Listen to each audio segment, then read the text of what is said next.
Good evening, my little creatures of the night.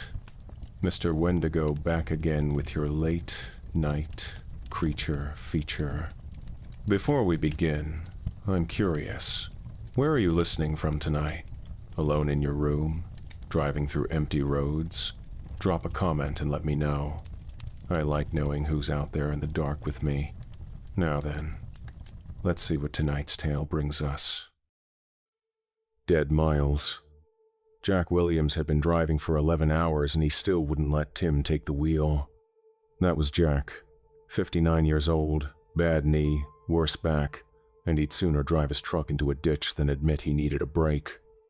Tim had offered twice outside of Little Rock and once somewhere past Nashville, and each time Jack just turned the music up a little louder and cracked open another Lone Star from the cooler wedged between them on the bench seat. "Dad, you've been driving since 6 this morning. And I'll be driving at 6 tomorrow morning if that's what it takes." Jack didn't even look over, just took a pull off his beer and adjusted the rear view. "My truck, my rules. Your truck's got 243,000 miles on it. 243,000 loyal miles." Jack patted the dashboard like he was petting a dog. "She's seasoned, like a good cast iron." Tim shook his head, but he was grinning. That was the thing about his old man. You couldn't win an argument with him because he'd just keep going until you were laughing too hard to fight back. Been that way since Tim was a kid. Jack Williams didn't lose arguments. He just outlasted them. They were somewhere deep in the Appalachians now, had been for a while.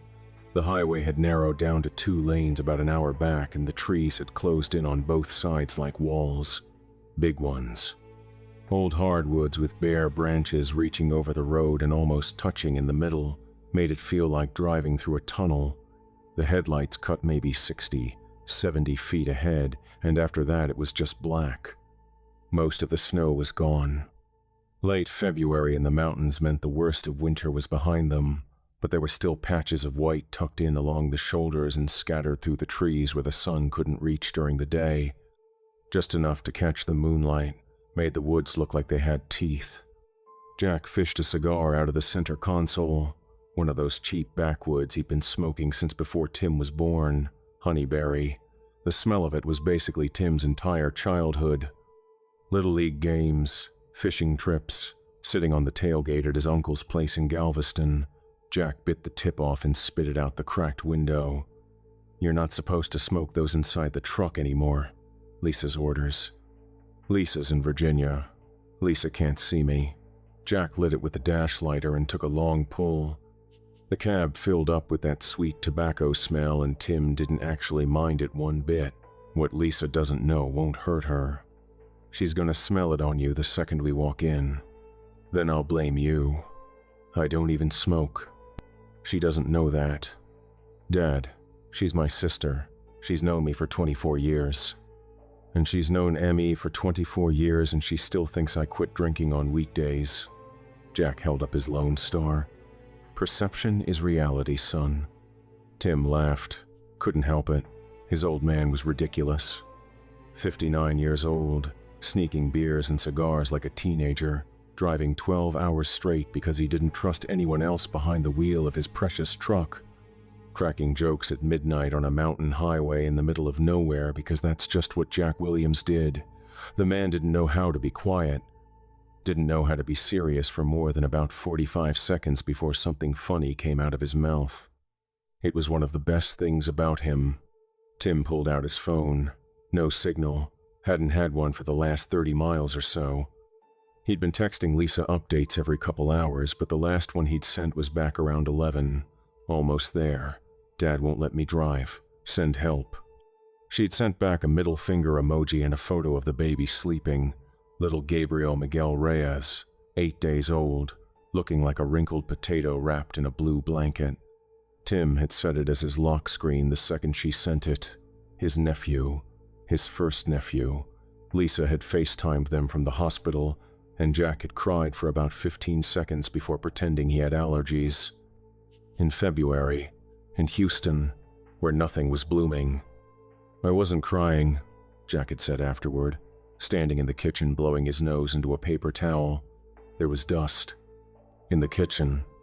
It's an old house. There's dust everywhere. You were sobbing, Dad. I was breathing heavily. There's a difference. But he'd watched the replay of that FaceTime 3 times that night when he thought Tim wasn't looking. Just sitting in his recliner with his reading glasses on and his phone 6 inches from his face, watching his grandson breathe. Tim had seen him from the hallway and hadn't said a word. Some moments you just leave alone. Jack had built a crib the next day. Didn't buy one, built one, out in his garage workshop with his table saw and his wood glue and his stubbornness. Cedar, sanded smooth, finished with 3 coats of polyurethane. It was in the truck bed right now, wrapped in moving blankets and bungee corded to the tie-downs. It was the real reason they'd driven instead of flying. You can't check a handmade cedar crib at the Southwest counter. Well, you probably could. But Jack would rather drive 11 hours than trust an airline with something he built with his own hands. That was the other thing about his old man. Jack Williams built things. Tables, bookshelves, the deck on the back of the house, the tree fort Tim had practically lived in from ages 7 through 12. He wasn't fancy about it. No YouTube tutorials, no Pinterest boards. Just measurements and sawdust and the quiet satisfaction of a man who believed that if you could make something with your hands, there was no reason to pay someone else to make it worse. "You think Miguel's still up?" Tim asked. "It's almost midnight and they've got a newborn. Trust me, somebody's up." Jack ashed his cigar out the window crack. "Your sister hasn't slept more than 90 minutes at a stretch since that baby came. I guarantee it. I remember when she was born. Your mother and I took shifts. I'd walk her around the living room from midnight to 4. Your mom would take over at 4, and we'd both be zombies by breakfast. Mom used to say you slept through everything. Your mom was a liar. A beautiful, wonderful liar." Jack smiled, and it was the kind of smile that still had some hurt in it even after all these years. Tim's mom had passed when Tim was 16. Pancreatic cancer. Fast and mean. Jack had handled it the way Jack handled everything. He kept driving, kept working, kept cracking jokes because the alternative was falling apart and Jack Williams didn't fall apart. She would have loved that baby. Tim's voice was quiet. "Yeah," Jack cleared his throat. "Yeah, she would have." They drove in silence for about a minute, which was approximately 55 seconds longer than Jack could tolerate quiet. "All right, enough of that sad shit." Jack reached for the radio and cranked the volume. Swamp Thing was playing again. That new country song that had hit #1 about 3 weeks back and wouldn't leave the charts. Catchy as hell. Tim had heard it so many times on this drive that he knew every word, and he was starting to hate himself for it. Jack was singing along, badly. The man could not carry a tune in a bucket, but that had never once stopped him from trying. He drummed on the steering wheel and sang with his cigar clenched between his teeth, and Tim just leaned his head against the window and watched the dark trees blur past and thought about how this was one of those moments you don't appreciate until it's gone.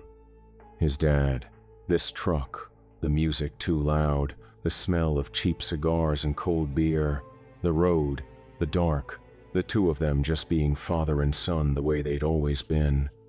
If he'd known what was coming, he would have stayed in that moment forever.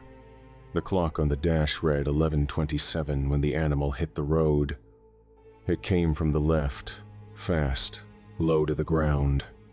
Just a blur of something brown and misshapen that shot across the headlight beam so quick Tim couldn't tell if it was a coyote or a deer or a dog or something else entirely. 1 second the road was empty and the next second it wasn't, and Jack's reflexes kicked in before his brain did. He jerked the wheel left. The truck swerved hard, tires screaming on the cold asphalt, and then something popped, loud, like a gunshot under the frame. The whole truck dropped on the front right side and started grinding, metal on road, sparks in the mirror. And Jack fought the wheel and brought them to a stop halfway in the shoulder with the front end tilted at an ugly angle. Blowout. Front right tire. Gone. Jack killed the engine but left the headlights on. The sudden silence was thick. No engine noise. No music. Just the two of them breathing, and the tick of the cooling motor and the sound of wind moving through bare branches. "You okay?" Jack was already reaching for the door handle. "Yeah." Tim's heart was hammering. "Yeah, I'm fine. What the hell was that?" Coyote, maybe.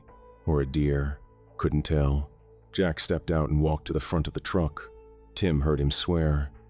Then swear again, louder. Tires shredded. Rims chewed up too. "We're putting the spare on." Tim got out. The cold hit him immediately. It was maybe 30 degrees out here, maybe less, and the wind had a bite to it that cut through his hoodie like it wasn't there. He walked around to the front and looked at the damage. The tire was destroyed, not just flat, torn apart, rubber hanging in strips like something had peeled it. "Well, that's just fucking fantastic, isn't it?" Tim crouched next to the damage. Spares behind the seat. Jack kits in the toolbox. Jack was already heading for the truck bed.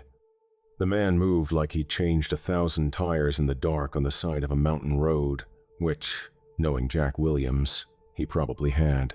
"Grab the flashlight from the glove box." Tim grabbed it, one of those big yellow DeWalt flashlights that weighed about 3 pounds. He clicked it on and swept it across the shoulder and into the tree line.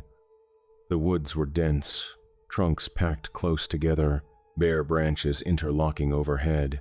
The flashlight beam cut maybe 30 feet into the trees before the dark just swallowed it. The patches of snow on the ground glowed white where the light touched them, and for just a second Tim thought he saw something move between two big oaks about 40 feet back from the road. A shape, tall, thin, there and then not there, like a shadow that decided not to commit. He stared at the spot. Nothing, just trees and dark and a little bit of snow. "Tim, flashlight over here, not out there." Jack was on his knees by the front wheel with the jack already under the frame. "Yeah, sorry." Tim brought the light over and held it steady while Jack worked the lug nuts. His dad's hands were rough and sure, the way they always were, mechanic's hands. Jack had worked at a diesel shop in Baytown for 31 years before his back finally made him quit. He could change a tire in his sleep. But he was rushing. Tim noticed that. Jack wasn't being careful or methodical the way he usually was. He was just getting it done. Fast. "Dad?" "Yeah." "You hear that?" Jack stopped turning the wrench. They both listened. Out in the trees, somewhere off to the right, deeper than the flashlight could reach, something was moving, not the wind. Something with weight to it, branches cracking, a slow, deliberate crunch of frozen ground cover like something was walking parallel to the road about 50 or 60 yards out. "Deer." Jack went back to the lug nuts. "Deer don't sound like that. Everything sounds like everything else at midnight in the mountains. Relax." But Jack was working faster now. Tim could see it. The wrench turning quicker, the movements less precise, more urgent. Another sound, this one from the left side. Behind them, a branch snapping, sharp and clean, like something heavy had stepped on it. Then silence. Tim swept the flashlight toward the sound. Nothing. Trees. Dark. A small patch of snow with what might have been a mark in it, or might have been a shadow, or might have been his imagination. He stared at it for a long 3 seconds and then decided he didn't want to know. "Almost done." Jack's voice was quieter now. Tim swept the flashlight toward the road behind them. The asphalt was empty. Their tire marks were the only evidence anyone had driven this stretch in hours. No headlights in either direction. No house lights on the hillsides. Nothing. Just road and trees and the kind of darkness that felt like it had weight to it. He brought the light back to his dad, and that's when he saw it. Behind Jack, maybe 80 yards down the road, something was standing on the center line, just a shape. Dark on dark, barely visible. About the height of a person, but the proportions were off. The shoulders were too narrow for the height. The arms hung too low. And it was standing perfectly, absolutely still in a way that living things don't stand still. No sway, no shift, like a post driven into the ground. Tim blinked. The shape was gone, just road. He stared at the spot for 5 full seconds, heart thumping, and nothing was there. Nothing had been there. His eyes were playing tricks because it was midnight and he was tired and they'd just blown a tire in the middle of nowhere and his brain was filling the dark with shapes because that's what brains do. A third sound, directly across the road. Not a branch this time, something else. A low sound, almost like breathing but not quite. Rhythmic, wet. Like something big was pulling air through a throat that wasn't shaped right. Jack stopped working. He looked up at Tim. In the yellow flashlight glow, his father's face looked older than 59. It looked ancient. "Hand me the last 2 lugs." Jack held out his hand without looking up. Tim handed them over. Jack tightened them down in about 15 seconds, pulled the jack, dropped the truck, threw the blown tire and the tools into the bed without organizing anything, which was something Jack Williams had never done in his life. "Get in the truck." "Dad, what?" "Get in the truck, Tim." They got in the truck. Jack turned the engine over and it caught on the first try. The headlights pushed the dark back and the heater kicked on and Swamp Thing was still queued up on the radio right where they'd left it. Jack pulled onto the road without checking his mirrors. Tim looked back through the rear window. In the red glow of the taillights, he could see the shoulder where they'd been parked. The flashlight glow was gone because the flashlight was in his lap now. But just before the truck pulled around the next curve, he saw something step out of the tree line onto the shoulder. Something tall. He didn't say anything. He just turned around and faced forward and put his hands on his knees and tried to breathe normally. They drove. Then, a deer, a damn deer, was standing in the middle of the road about 3 miles past where they'd changed the tire. Jack saw it first. The headlights caught it and he eased off the gas and the truck slowed and there it was, a white-tailed doe, standing broadside in the center of the lane, head turned toward them, not moving, not flinching, just standing there like it had been waiting for them. Except it wasn't right. The skin was slipping. That was the only way Tim could describe it later.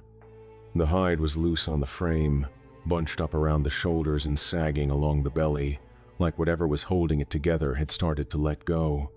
Patches of it had come away entirely, exposing dark red muscle underneath that glistened in the headlights. The eyes were red, not reflective red the way deer eyes get in headlights, red like infected. Red like something was broken on the inside and it was leaking through. And then the smell. They were still 30 feet away with the windows mostly up and the smell hit them anyway. It came through the cracked window where Jack's cigar had been venting and filled the cab in about 2 seconds flat.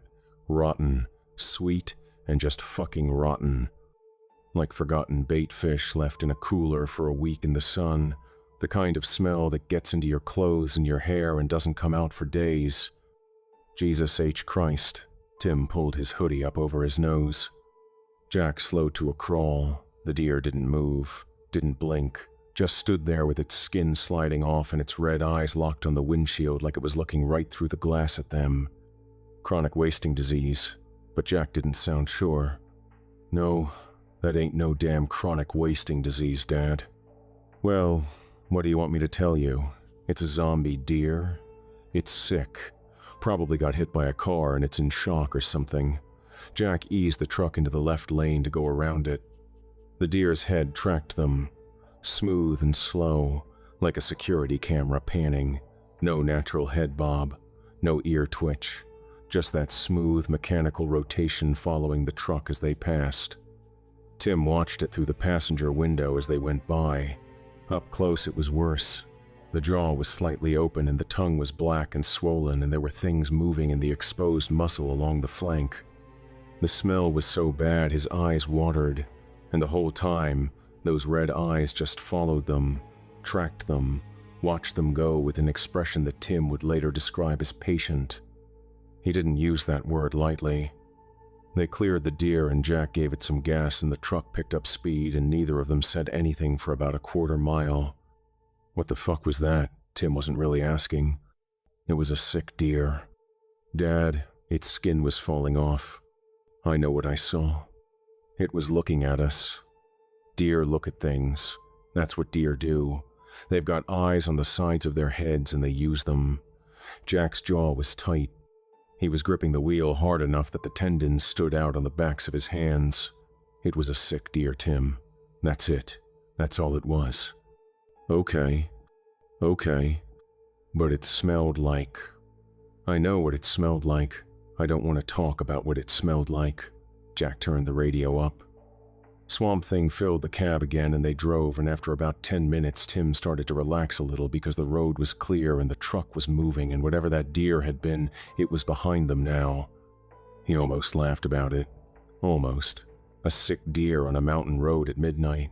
Creepy, sure, but it was just a deer. Just a sick deer in the middle of nowhere that smelled like death and stared at them like it knew their names. That's all. They'd be at Lisa's in a couple hours. Miguel would have coffee on. The baby would be sleeping in that little crib Lisa had posted 47 photos of. Everything was fine. Everything was fine. Tim saw the shadow at 12:58 a.m. He'd been watching the trees without meaning to, just staring out the passenger window with his forehead against the cold glass, watching the dark shapes of trunks and branches blur past and the headlights scatter. And then one of the shapes didn't blur. It moved. Parallel to the road, about 30 yards into the trees, something dark and low to the ground, weaving between trunks, keeping pace with the truck, not running like an animal runs, gliding, smooth and unnatural, like it was on rails. Dad, speed up. What? Something's out there, in the trees. Go! Fucking speed up! Jack glanced toward the passenger side. I don't see anything. It's there, moving with us. Dad, please, just step on it. Tim, we just saw a half-dead deer in the road and you're spooked. It's fine. It's probably just... Dad. Jack looked again. This time he looked harder, leaning forward over the wheel and peering past Tim into the tree line on the passenger side. Tim watched his father's face change. Watched the joke die before it got to his mouth. Watched something old and deep and honest cross Jack's features. Something that 59 years of toughness couldn't quite cover up. Fear. Oh shit. There's one on my side too. Jack's voice was barely a whisper at this point. Tim whipped his head left. Through the driver's window, in the dark between the trees, something was moving. Same pace. Same smooth, impossible glide. Two of them, one on each side. Keeping up with a truck doing 50 on a mountain road like it was nothing, like they were out for a walk. Jack pressed the gas pedal to the floor. The engine roared and the truck surged forward and the speedometer climbed. 60. 62. The spare tire whined and vibrated, and the whole front end started shaking. 65. That was it. The spare couldn't take more than that. The truck topped out at 65 miles per hour with the steering wheel rattling and the engine screaming and the shadows in the trees keeping pace without effort, not falling behind, not struggling, just gliding alongside like the truck was standing still. Tim reached for the radio. Swamp Thing was still playing, that chorus he'd heard 100 times on this drive. He turned it off. The silence was immediate and heavy. He looked out the passenger window. The thing was closer now, 20 yards from the road, close enough to catch detail in the scatter of the headlights as they swept through the curves. It wasn't a shadow. It was the size of a moose. That was the first thing Tim's brain grabbed onto because his brain needed something that made sense, and size was concrete, size he could process. It was built like a wolf. If a wolf was 6 feet at the shoulder and covered in matted dark fur that hung in clumps like it was rotting off the frame, the legs were wrong. Too long, too jointed, bending in places where joints shouldn't be, and it was fast, covering ground in long, loping strides that ate up 40, 50 feet with each push, swerving between tree trunks without slowing down. But the face was the thing Tim would see every time he closed his eyes for the rest of his life. It was a human face stretched over a deer skull. That was the closest he could get to describing it. Like someone had taken a man's skin and pulled it over the long, tapered skull of a buck. and the skin was too tight in some places and too loose in others, and the underlying bone pushed through at the cheekbones and the brow ridge and the jaw. The antlers came up from behind the temples, massive and branching and dark, and the mouth was open, not snarling, just open, slack-jawed, hanging, all teeth. Rows of them, long and thin, packed into a jaw that dangled and swayed as the thing ran, like the hinge was broken, like it had unhooked its own face to show them what was underneath. "Oh God," Tim whispered. The thing swerved toward the road. It came out of the tree line doing 65 and hit the truck on the passenger side with a sound like a car wreck. Metal screamed.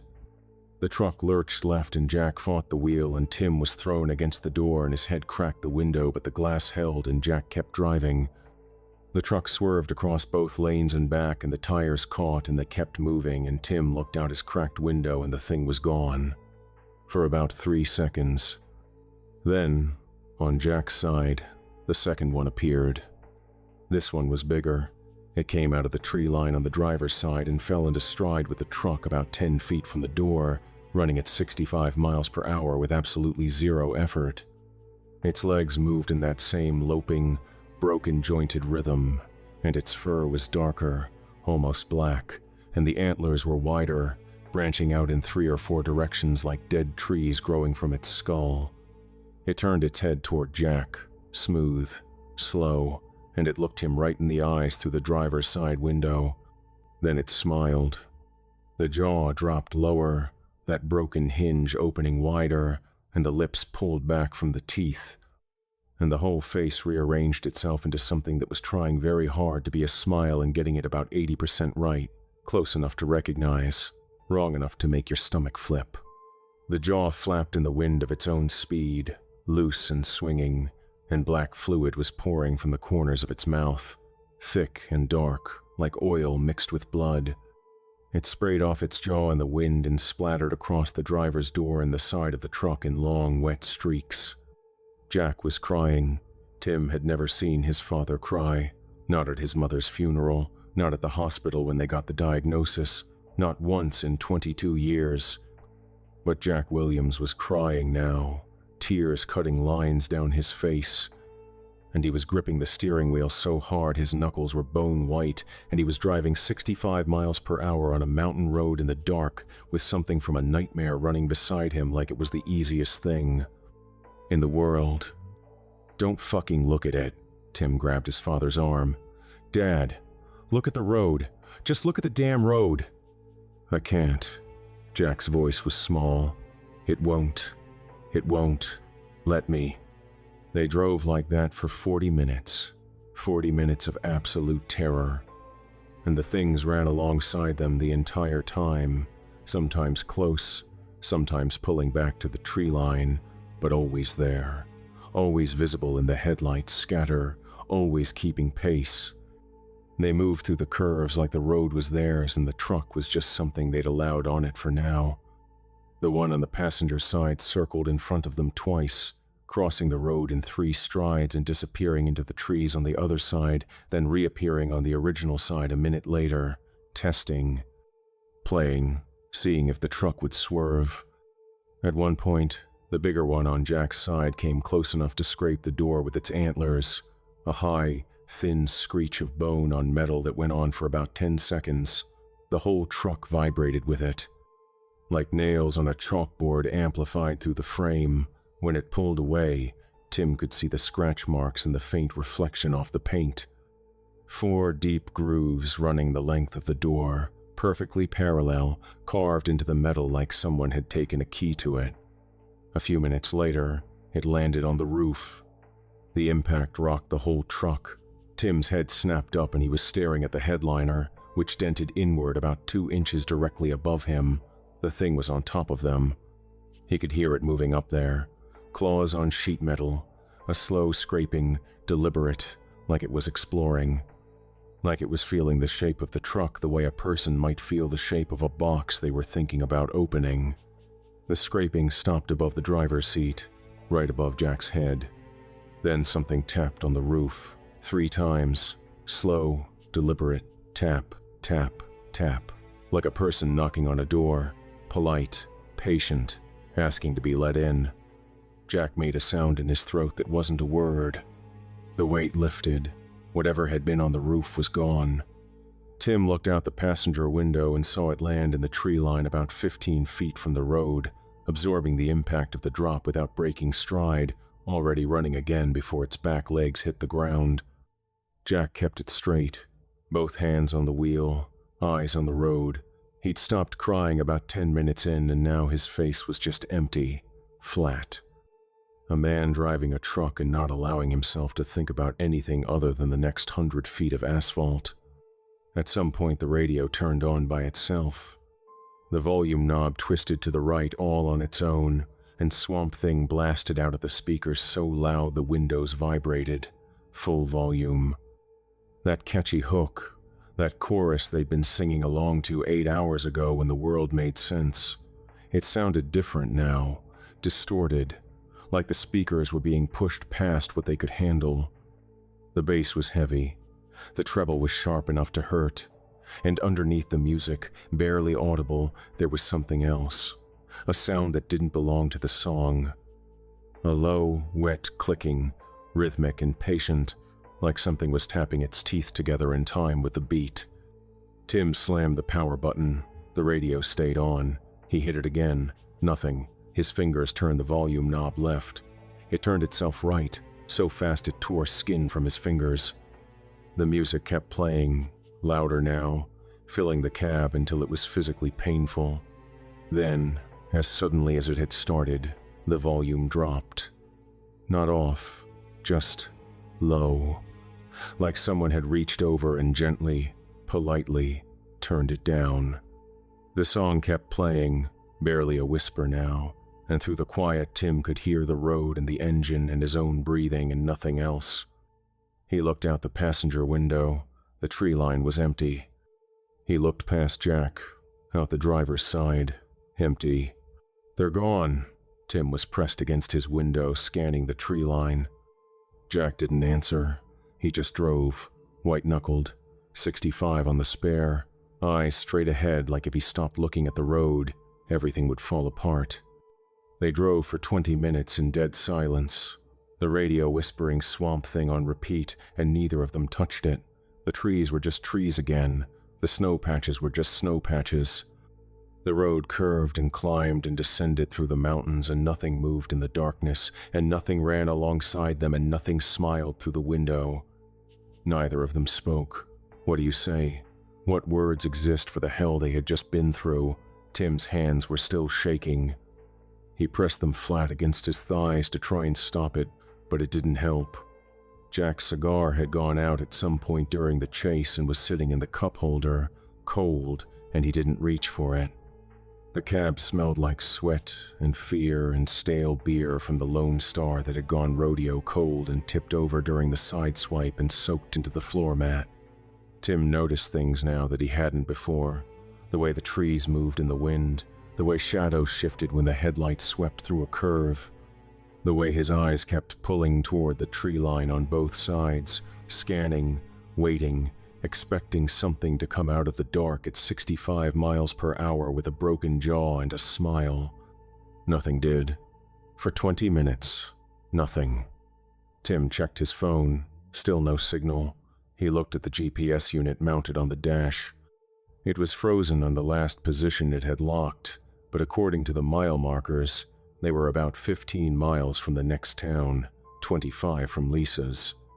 We're almost out. Tim let out a breath he didn't know he'd been holding. 15 miles.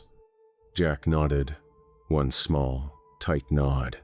He took a breath that shook on the way in and steadied on the way out. His hands loosened on the wheel. Not much, just enough to let the blood back in. He grabbed a fresh beer and chugged it with force, anything to take the edge, the feeling of near death off his mind. What the fuck were those things? It wasn't really a question. It was a man saying words out loud because the silence was worse. I don't know. I've been driving these roads for 40 years. Hunting, fishing, camping. Drove your mother up through here on our honeymoon. Never seen anything like that. Never even heard of anything like that. I know. They were smiling, Tim. Smiling. I know, Dad. Animals don't smile. Tim didn't have an answer for that. He just reached over and put his hand on his father's shoulder and squeezed. Jack reached up and covered Tim's hand with his own. Rough, calloused mechanic's hand. Cold, shaking. 15 miles. Jack nodded once. 15 miles. Jack reached over and turned the radio off. The silence was better now. Cleaner. Just the engine and the tires and the heater pushing warm air into the cab. Jack's grip on the wheel loosened. Just barely. When we get to Lisa's, I'm gonna hold that baby for about 4 hours straight and nobody's gonna take him from me. I think Lisa might have something to say about that. Lisa can wait. Grandpa's got priority. Jack almost smiled. Not quite, but almost. Then I'm gonna eat whatever Miguel made and I'm gonna sleep for about 16 hours, and when I wake up we're never talking about tonight again. Deal. I'm serious, Tim. This goes in the vault. Whatever that was, whatever just happened, we don't talk about it. Not to Lisa, not to Miguel, not to anyone. Your sister just had a baby. She doesn't need this.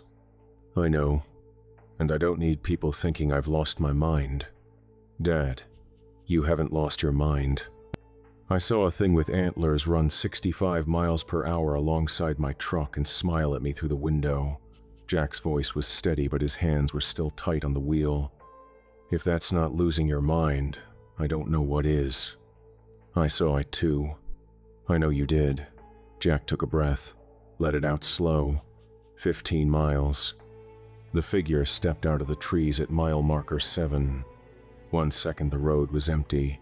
The headlights were cutting through a straight section between two walls of dark hardwoods, the yellow center line stretching out ahead clean and clear. And for the first time in an hour, Tim felt something like hope in his chest. Then it was there.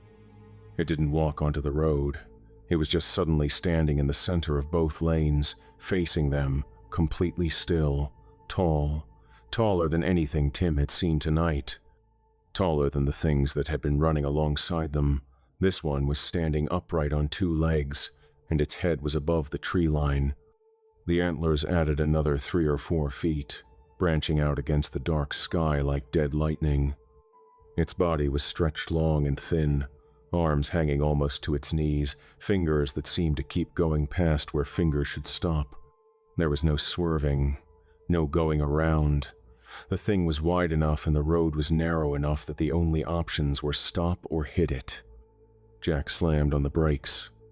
The truck screamed.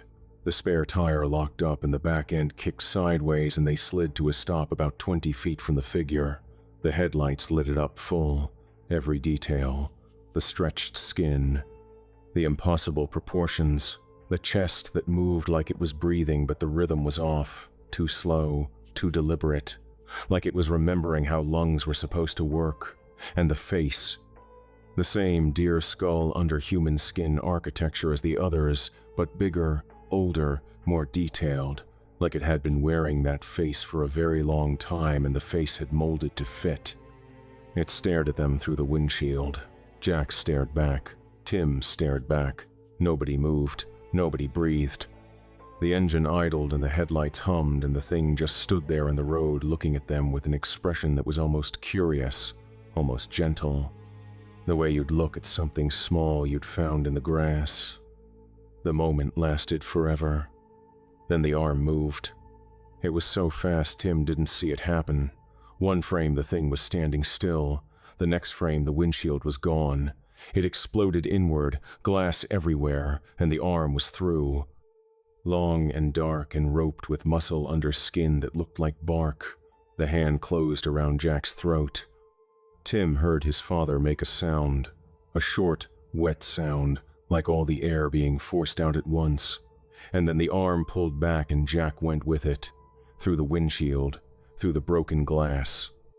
Tim watched his father's body bend backward over the dashboard, spine folding in a direction spines don't fold, and the glass that was left in the frame tore through Jack's jacket and shirt and into the skin of his back and stomach as he was dragged across it.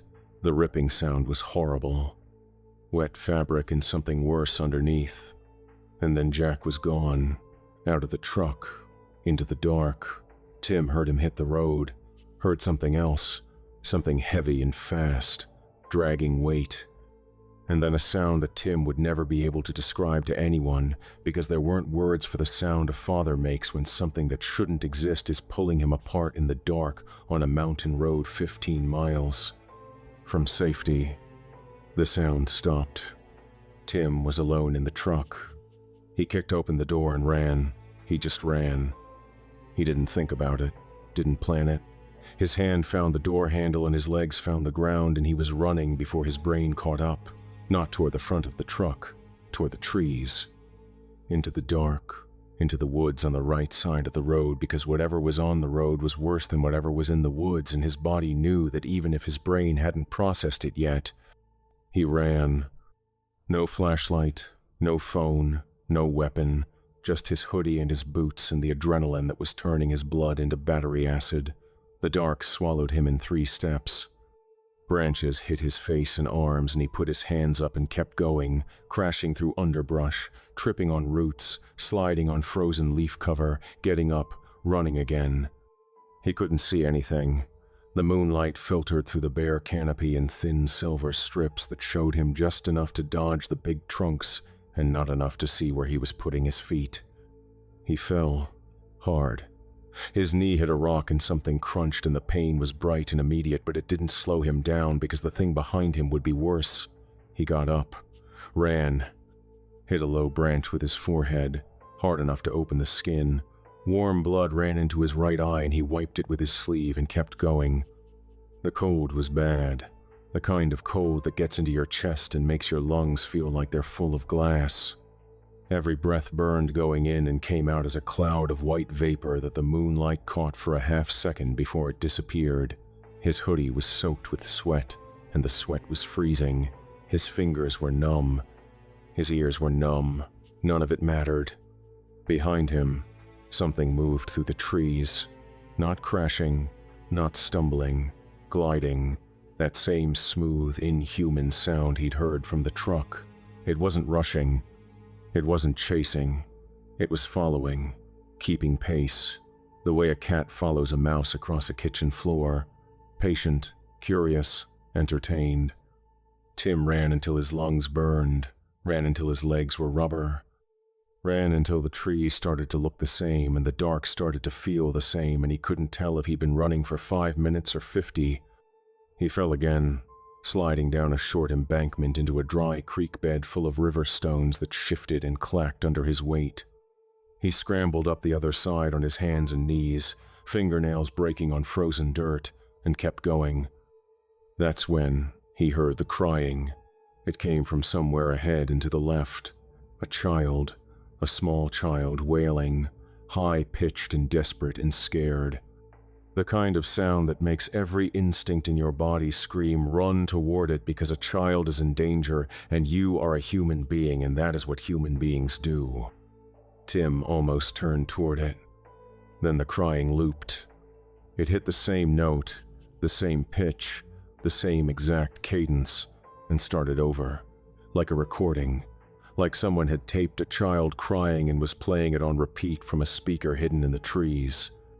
The same wail, the same gasp, the same sobbing breath, over and over and over, mechanical, perfect, and just wrong. Tim kept running straight. The crying moved. It swept from left to center, tracking him, keeping pace, still looping, still that same locked pattern. Every 30 seconds, the exact same cry, the exact same notes. A skipping record in the dark. Dogs. Tim heard dogs barking, ahead, close.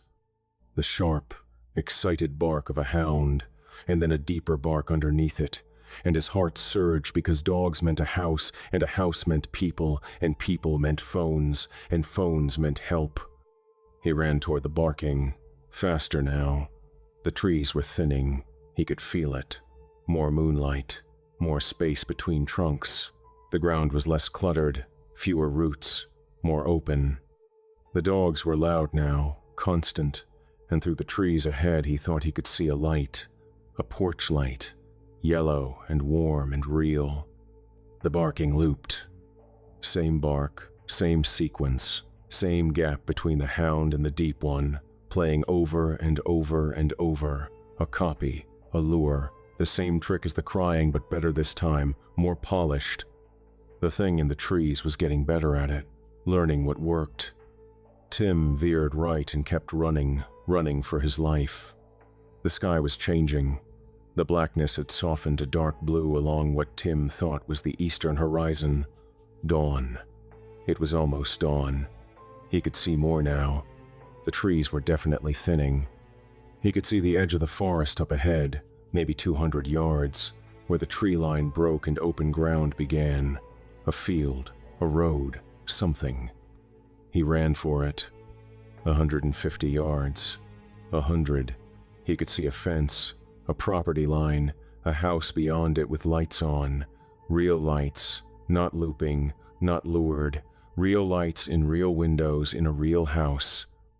75 yards. Something reached out from behind a tree and violently grabbed his left arm. The grip was cold and hard. It closed on his bicep with a pressure that went far past pain and into something his body didn't have a category for. He felt the fingers wrap all the way around, felt them lock in, felt the pull, the hard tug, pure strength. And then, that's where his fucking arm came off. Not a tear, not a rip, a separation. Like pulling a drumstick off a cooked chicken. There was a sound, deep and wet and final. And then the pressure was gone and the weight was gone and Tim was running with one arm and the pain hadn't hit yet because his body had shut that system down in favor of keeping the legs moving. He didn't look back.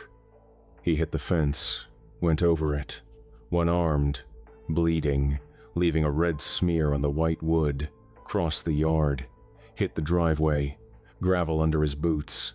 The house was right there. The porch was right there. The lights were on and a truck was parked in the drive and somewhere inside a dog was barking. A real dog, barking at the bloody stranger staggering across the gravel. Tim made it to the driveway. His knees buckled. The ground came up fast and he hit the gravel on his right side and rolled onto his back and looked up at the sky. It was purple now, almost dawn. The stars were fading. The trees were just trees. The dark was just dark. He closed his eyes. Tim woke up 3 days later in a hospital room that smelled like antiseptic and bad coffee. Lisa was there. She was sitting in a plastic chair next to the bed with dark circles under her eyes and her hair pulled back in a ponytail that looked like it hadn't been redone in about 48 hours. She was holding his right hand, his only hand. The left arm ended above the elbow in a wrapped stump of white bandages. "Hey," Lisa's voice cracked on the single syllable. "Hey." She started crying. Not the pretty kind. The ugly kind. The kind where your whole face comes apart and you can't breathe right, and the sounds that come out don't sound like words. She pressed her face into his hand and just sobbed. Tim lay there and let her. He didn't ask about Jack. He didn't need to. He could see it in Lisa's face, in the way she was holding his hand like it was the last thing in the world she could hold on to, in the way she couldn't look him in the eyes for more than a few seconds before the tears started again. The report said animal attack. Typical. The sheriff's office had found Jack's truck on the road with the windshield smashed out and blood on the glass and on the road surface. They'd found evidence of a large animal or multiple animals in the surrounding area. The official conclusion was that a bear or possibly a mountain lion had attacked the vehicle and that Jack Williams, 59, of Houston, Texas, had been dragged from the vehicle and killed. His body had not been recovered. Search teams had covered a 2-mile radius and found nothing. Animal attack. Case closed. Everyone nodded. Tim didn't correct them. What would he say? What words would he use that anyone with a badge and a clipboard would believe? He signed the forms. He answered the questions. He said bear. He said it happened fast. He said he ran. That part was true. 2 days later, they released him. Lisa and Miguel drove him to their place in a quiet residential neighborhood about 30 miles from where it had happened. The house was small and warm. It smelled like fresh caldo de res that Miguel had been simmering all day. The baby was sleeping in a bassinet in the living room. Tim stood over the bassinet and looked at his nephew and tried to feel something and couldn't. They ate dinner. Tim used his right hand and nobody talked about the empty chair where Jack should have been sitting, and nobody talked about the bandaged stump. Nobody talked about what had actually happened on that road because Lisa had already asked at the hospital and the look on Tim's face had been enough. Miguel tried. He was a good man, Miguel. Quiet, steady, the kind of guy who showed love by feeding people. He had made enough caldo for 10 and he kept refilling Tim's bowl without asking, and when Tim finally pushed back from the table, Miguel just put a hand on his shoulder and squeezed. Didn't say anything. Didn't need to. The baby woke up around 8. Lisa brought him out and put him in Tim's right arm without asking permission, and for about 30 seconds, holding that warm little bundle against his chest, Tim felt something crack inside him that he'd been holding together since the hospital. Gabriel made a face, that scrunched-up newborn face that means nothing and everything. Tim looked at his nephew and thought about the cedar crib in the truck bed that was still wrapped in moving blankets somewhere on an impound lot, and that's when the tears finally came. Lisa sat next to him on the couch and leaned her head on his shoulder, and they both cried while the baby slept, and Miguel stood in the kitchen doorway and looked at the floor because sometimes that's all you can do. That night, Lisa made up the guest room. Clean sheets, extra blankets, a glass of water on the nightstand. A nightlight plugged in by the door, which Tim pretended not to notice and was deeply grateful for. He lay in the dark for a long time. His body was exhausted. 72 hours of hospital sleep isn't real sleep. It's a chemical approximation of rest that leaves you feeling more tired than before. His arm throbbed. His knee ached. His ribs were bruised from the fence. Every time he closed his eyes, he saw the windshield exploding inward and his father's body bending backward and the sound. But eventually the exhaustion won. It always does. Tim drifted off. He had that feeling. That falling feeling. The one where your body jerks because your brain thinks you're dropping. Like missing a step on a staircase. Like the floor disappearing. It jolted him hard enough that his eyes flew open and his whole body tensed and his right hand grabbed the mattress. Except it wasn't a mattress. His fingers closed on frozen leaves. Tim was lying on his back on the forest floor. The trees were above him, bare branches against a dark sky, the same trees he'd been running through, the same woods, the same cold ground. The same thin strips of moonlight coming through the canopy. He wasn't in Lisa's guest room. He'd never been in Lisa's guest room. Something was standing over him. It was tall enough that its body blocked the sky. The antlers spread out above him like a crown, like a cage, branching against the stars. The face was close, 3 feet above his. That deer skull architecture covered in stretched human skin, the jaw hanging slack, the teeth catching what little light there was, and the eyes. The eyes were looking right at him with something that might have been patience and might have been amusement and might have been something worse than both. It was smiling, delighted to see him. Black fluid dripped from its jaw, slow, heavy drops that fell onto Tim's face, warm, thicker than water. It smelled like the deer on the road, like bait fish in a forgotten cooler. Like rot and patience and something old. The drops hit his cheek, his forehead, his lips.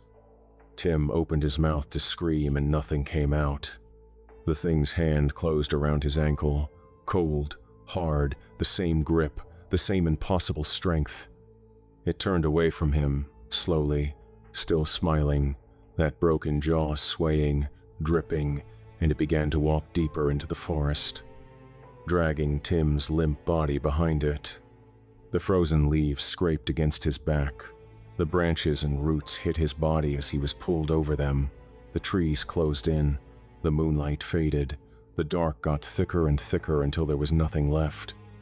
No light, no sky, no sound except the thing's footsteps, and the scrape of Tim's body dragging across the frozen ground, and the steady, patient clicking of teeth in the darkness. The forest swallowed them both into total darkness, into the black.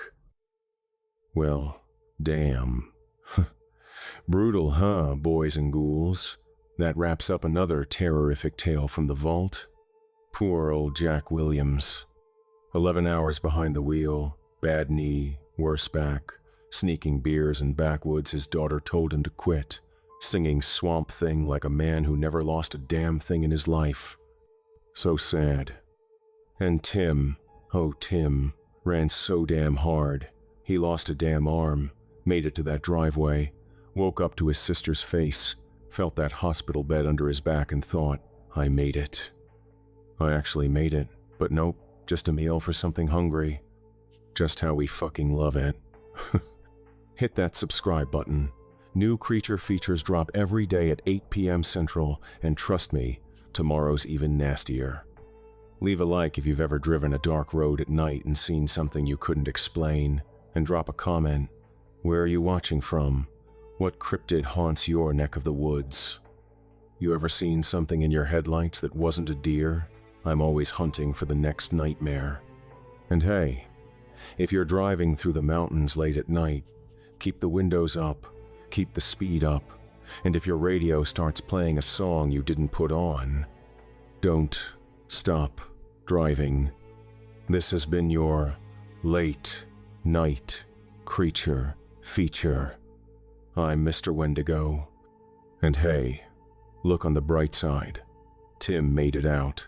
The hospital, his sister, a warm bed, clean sheets, a nightlight by the door.